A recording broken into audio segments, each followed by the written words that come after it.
Welcome back, and I'm very glad to have you here for your third day of class. I'm Nicholas Sterling, the professor of Classics 396, Myths of Rome. Very happy to have you here into our third day. We're going to start off now by talking about the second of our 7 authors of the course, Livy. I need you to please pause your video at this point and go to Sakai and open the second of the 7 handouts that you can find under Resources. This is the one about Livy. Please pause your video and open that second handout. Okay, do you have that handout open? Okay, excellent. So, Livy, as you see, is from the time slightly later than that of Catullus, whom we studied in last week's class. Livy was born in 59 BC and lived to approximately AD 17. We're not exactly sure of the precise date. Sir Ronald Syme was a scholar from the 20th century who thought possibly that date needed to be moved up or down by a few years. But can be seen easily is that Livy did live to see, first of all, the demise of the Roman Republic, as we talked about in the video introducing Roman history. He lived into the principate of Emperor Augustus, and in fact lived all the way to see Augustus's full principate until Augustus's own death in AD 14. So Livy would in fact have lived long enough to see the principate of Augustus's successor, Tiberius, his adopted son. As such, therefore, he had a very strong, well-informed insight into some of the causes of the fall of the Republic and the birth of the empire, and was in a position to comment critically on about what the Roman Empire was purportedly supposed to stand for, essentially. So his historical work called Ab Urbe Condita, which means exploits from the days of the foundation of Rome, the city of Rome. His work is as much an editorial commentary about the moral justice of the foundation of the Roman Empire as it is a narrative of historical events. The book one that you are assigned to read for this course covers the introduction of Roman history with the 7 kings who ruled from the canonical date of the foundation of Rome, 753 BC, down to the canonical date of the beginning of the Roman Republic, which is 509 BC. So that's a 250-year approximate stretch of years in which these 7 kings were supposed to have ruled, and Livy introduces their reigns partly to show what traditions and governmental institutions were put in place by those 7 kings, and partly to show some of the negative aspects of their reigns that were supposedly eliminated over time in later Roman consular government and Roman Republican civilization. Okay, let's begin on your handout by talking about Livy's bio. Livy was born up in the northern part of Italy at a city called Padua, and apparently had a rather odd dialect of Latin that he both spoke and wrote in. It's referred to in Latin as Paduanitas, or in English Paduanism. And it's one of the critical comments made about the Ab Urbe Condita that he wrote in that rather strange dialect. Livy himself, born up in Padua in BC 59, had 2 sons. He was married, and we don't know too much about his sons, but apparently he did urge them to take up philosophy and literature in their own right, especially to follow after the examples of Marcus Tullius Cicero, the contemporary great orator, and Cicero's model from Greek times, Demosthenes from Athens. Now, at some point, Livy did in fact move to Rome. He was on very good terms with Emperor Augustus, and Augustus brought him into his own literary circle in order to be the producer and writer of history. Augustus was keen on coming up with noted experts in different fields to discourse about topics in as many established genres of literature as possible. As we talked about in the video about Catullus, the Hellenistic period in Greece, 322 BC down to 146 BC, was noted for the specific definition of genres by the scholars of that time, especially those at the Alexandrian Library. So Augustus was keen to see those genres reproduced in Roman times in the Latin language, and to be of as equal, if not actually superior quality to their Greek predecessors. So Livy would have been doing that with history, and he certainly produced history, over 150 books of it. We don't actually have all of it surviving, not surprisingly, but fortunately we do have later summaries that explain what was in those books, so that we have some idea of what he wrote about in those later works. So, Aberbe Condita is the only work of literature surviving from Livy, even though he did also write some philosophical works, which have not, in fact, survived today. So, Aberbe Condita, as we said, was an enormous work. This is in section 2 of your handout, that carries down from the very beginnings of Rome, book 1 that you read, down to the year 9 BC, the latest that Livy was able to cover in his history. And that means into the period of Augustus, and sometime after the fall of the Republic, the Battle of Actium in 31 BC. So the work is quite an historically rich work with many documents that it draws from.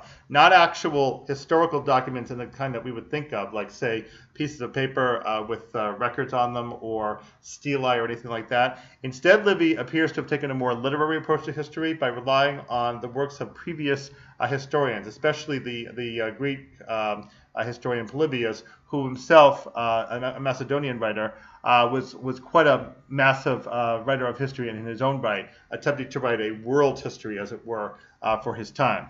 So much of what Livy wrote in his history appears to have been based fairly closely on him. But Livy does not appear to have used direct evidence too much in the composition of his history, or really in the collection of his evidence to discuss the historical events that he chooses to include in his history. So, as such, therefore, we must understand that, again, although this is an historical work and it does narrate the events fairly faithfully from the early days of the foundation of Rome all the way down into the empire, Livy, again, is there to make commentary about the events as he describes them. So he'll frequently have specific characters in his work give speeches. That's an approach that is mirrored by an earlier historian named Sallust, Sallustius Crispus, and that's both of them are copying the practice of Thucydides, the Greek historian who wrote about the Peloponnesian War between Athens and Sparta. And Xenophon, Thucydides' successor, continuing the same history, also frequently has speeches that are inserted into the work, put into the mouths of different characters. So Livy does that quite a bit in order to provide insight into the personality and character of the particular personages he is writing about in his history. And along the way, as we mentioned, Livy will make moral comments about the progress of Rome from its ancient times, what kinds of practices do and don't survive from ancient times into later Rome as a point of education for his contemporary readers. So that means that quite a bit of Livy's history does need to be seen as moral editorial as such. And again, it is in fact based on prior histories, and quite a bit of it is pretty suspicious of the empire. Interestingly, Livy never uses the Latin word nostri, our men, which is usually used in a somewhat patriotic sense to speak of himself as Roman and writing about his Roman contemporaries. He does not, in fact, do that at any point in his work. And the picture of moral decline that you'll see at the beginning of Book 1 does suggest that although Livy probably does see contemporary Rome as an improvement upon many of the errors made by the Romans in ancient times, he's still very cautious about whether the transformation of the Roman state from republic to empire really has turned out to be in the best interest of the Romans as a whole and the Roman state in particular. He is not enthusiastically celebrative by any means, and at times he's concerned that Rome must be very careful with its moral compass to rule justly its particular subjects, and a sentiment that will also be echoed in a relatively important line in Virgil's Aeneid that we're coming up to very soon after this work. So, as we mentioned, the work is quite long, 142 books altogether, of which only about 30 survive. And quite a bit of the work is in fragments, but is given to us by later summaries, not always completely accurate, but enough to give us a sense of what was in the works. Now, the history itself, especially the part that you were reading, starts off talking about the very beginnings of Roman history, actually previous to the foundation of Rome itself. This is after the introductory chapters that pertain to the moral editorial with which Livy opens the work. So the history obviously has to start off with the rulers who ruled the colony of Lavinium, the larger region of Alba Longa, prior to the actual foundation of Rome. So that, in fact, starts off with Aeneas, the hero in Virgil's Aeneid that's coming up. And we'll continue on through Ascanius' son and all of their successors until we come down to Romulus and Remus. As you'll see in the work, Romulus, the surviving brother, Remus doesn't survive a fight that they have, will turn out to be the first brother and the first king of the two brothers. So he's the first of the 7 kings, and then from him, the Roman history is taken down in Book 1 through the other 7 kings in succession. Numa, in particular, is the second king. Is the one responsible for religious institutions, many of which are closely observed by the Romans in later Republican and imperial days. And after Numa, you get Tullius, and then you get Ancus, and then you get the 3 Etruscan kings, concluding finally with Tarquinius Superbus, the one who brings the kingship down due to his own arrogant behavior as well as that of his son Sextus. So Livy presents the kingship period actually quite briefly when you consider that this is 142 books long. He's able to complete the whole history of the kings in Book 1. Probably evidence from the time was quite limited and probably lost to us as far as its accuracy goes. Quite a lot of mythological coding went over that. And so we can't be sure exactly of how accurate Livy's information was and how accurately Livy himself presented it. But Livy also probably is at pains to keep his treatment of the kings brief, because in fact the kingship period is not one that the Romans really are all that proud of. The fact that Romulus and Remus's own history is tinctured with fratricide, Romulus killing Remus, does not obviously put the foundation of the city of Rome on a very good footing to start off with. We have to obviously raise our eyebrows at the rape of the Sabine women perpetrated by the Romans against the neighboring tribe during Romulus's reign.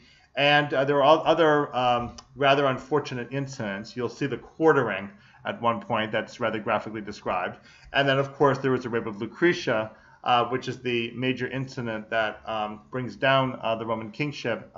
This is perpetrated by the king's son Sextus, and as a consequence, that woman's husband, Collatinus, plus one of the ancestors in the family, Brutus, ironically Lucius Junius Brutus, the ancestor of Marcus Junius Brutus, the assassin of Caesar. Those two will conspire to do away with the kingship and set up the new consulship that will, with the dual administration of the 2 consuls, that will govern the Republic and actually last even into the empire.